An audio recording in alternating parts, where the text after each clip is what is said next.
And thank you very much, Mr. Boyd. Let's go right to our newsmaker line, and Congressman Ron Paul is joining us. Good morning. Welcome back to Iowa, sir. Good morning. Good to be with you. You're a busy fellow. I've been watching you all weekend long. I don't understand where you get your energy from. Well, all I know is I am blessed and I feel good and I feel very energetic, so I feel very lucky. And probably a lot of, because you're a doctor, you can get some really, really interesting drugs too, right? Oh, that's it. But my theory is that you do need to do a lot of exercising, both physically and mentally. It helps me. You do a lot of writing too. I've got a copy of your most recent endeavor. You've put a number of your think pieces and speeches in it. It is extremely well done, and people ought to read that book before they start considering you and anybody else for presidency, because you've spent a great deal of your life pondering how stuff should work. Well, thank you for saying that, and I hope people will take your advice. We talked earlier this morning with some folks from the Tea Party who are advocating the gold standard. You have talked about a variation on that, as well as been an ongoing critic of the Federal Reserve System for as long as I can remember. Walk me through what needs to be done. Yeah, well, I have. And I was on the Gold Commission even back in the early 1980s when Ronald Reagan was president, and we talked about the issue.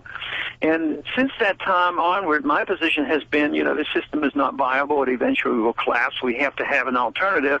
But I've also proposed that we not wait for the collapse nor do anything too radical. That is, even though I'm for getting rid of the Fed, I'm not for closing it down one day. So my position is that we should legalize the Constitution, legalize competition, allow people to use gold and silver, repeal the taxes on money, which is the gold and silver, and just let the chips fall where they may, because I think as time goes on, more people are going to be very upset with the current banking system as well as our monetary system.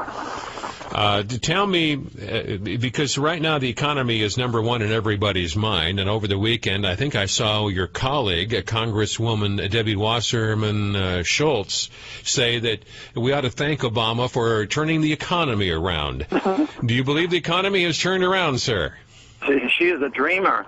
And that's why politicians lose credibility, because they fudge. But, that is pretty traditional for most politicians. If they're in charge, they put a positive spin on it. If they're not in charge, they put a negative spin on it. But, no, people say, well, we might have a double dip. But I don't even claim it's a double dip. I think it's a continuation of the problems we had. And the only thing we've seen are some government statistics that have improved, but they also spent about $3 trillion trying to get a stimulus. So I would say very, very poor results. The people unemployed are still unemployed, and there's no reason to be optimistic, because they haven't been honest with themselves and with the people on how this thing came about.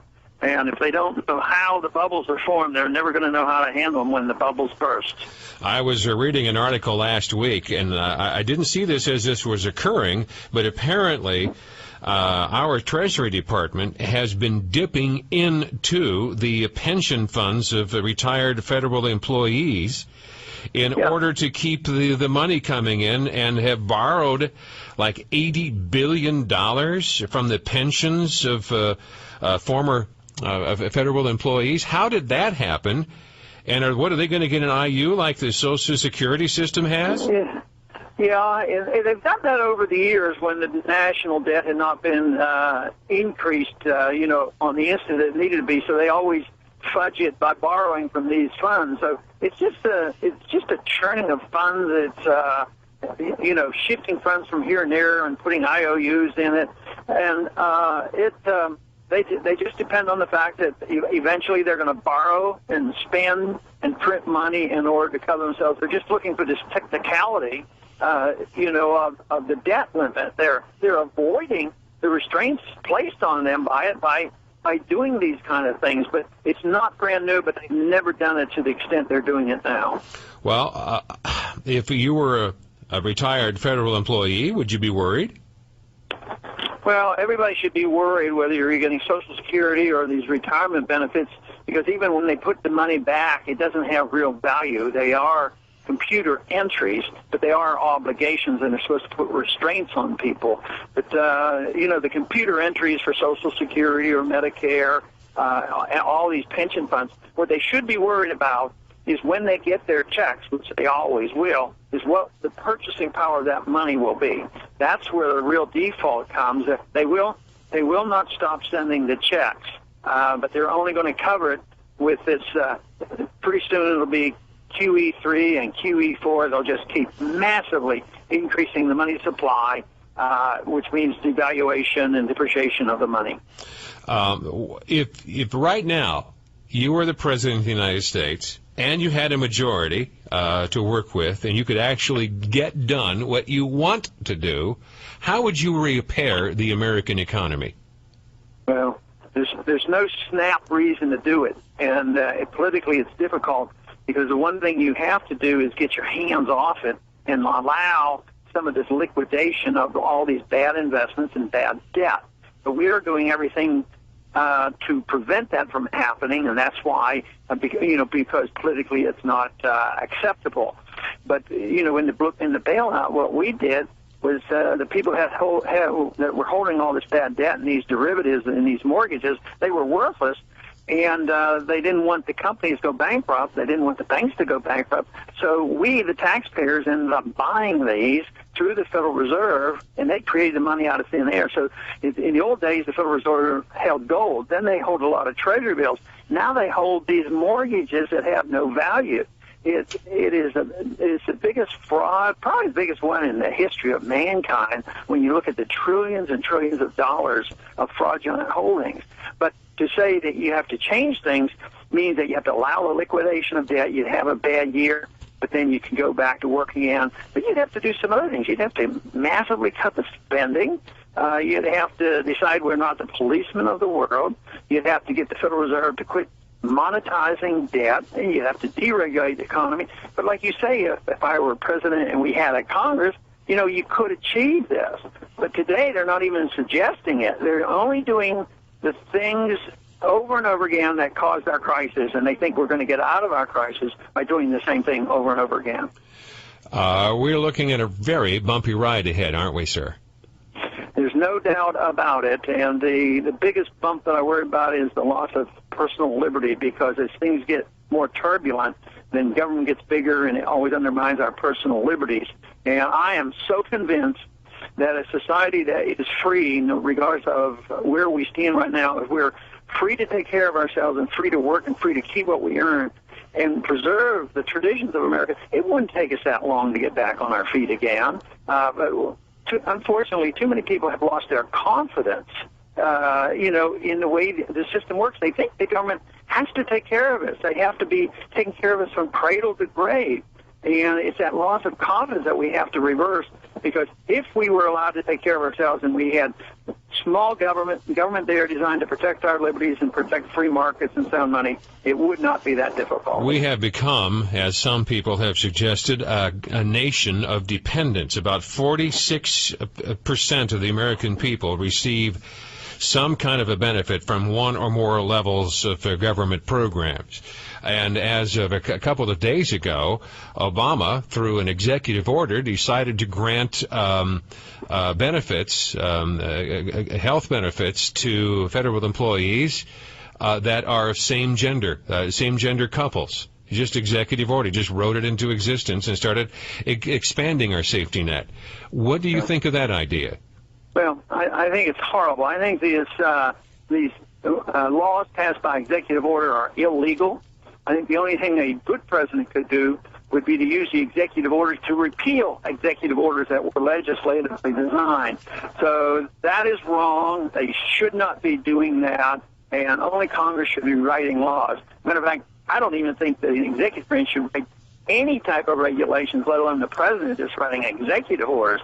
But regulations are laws, and I would like to think that we need a president someday that will actually shrink the size of the Federal Reserve rather than adding tens of thousands of pages every year. What about signing orders? What about signing statements when the president decides to go out and actually sign a budget or sign a legislation into law? Well, it's illegal. It's unconstitutional. If a president doesn't like a bill, even if it's a small portion of the bill, he should veto the bill. I mean, these signing statements is sort of like a line-item veto. He says, oh, okay, 80% of the bill's okay, but this 20% I don't like, and I don't intend to follow it. But the Congress should stand up to that, and for years they've just allowed presidents to do it. So that to me is what's so disappointing. I was watching you chatting with a journalist the other day, and he was inviting you to add to or enhance the War Powers Act, and dealing with Libya and perhaps even our not-so-subtle dealing with Syria. Apparently we're involved there, and we don't to what degree, I have no way of knowing. But it was interesting, your response is we don't need to enhance the War Powers Act. We still have a Constitution. Embellish that.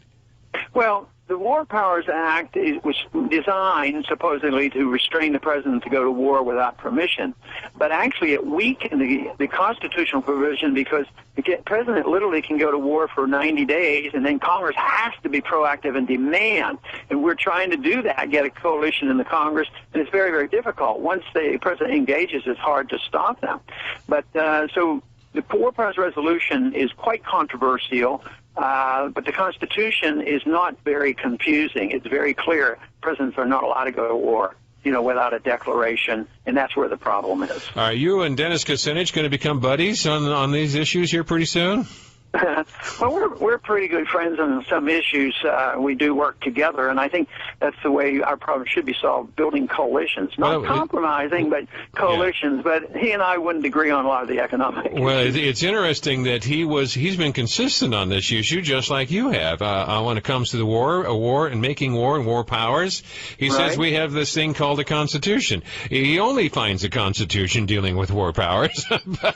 It's a real delight to work with people that work on principles, even though there may be some disagreements. So if his Democratic president is wrong, he will challenge them, and he knows that I've been willing to challenge our own party. So those are the kind of people I like to deal with. What do you think is likely to happen in the Middle East, granted that the Congress is not pushing on this president and making him accountable for expanding? We're on 4 fronts over there rather than 1 and then 2. We are in 4 different places. It's horrible. Now we're over there. We're supporting the rebels in Libya, and Al-Qaeda is probably part of that group.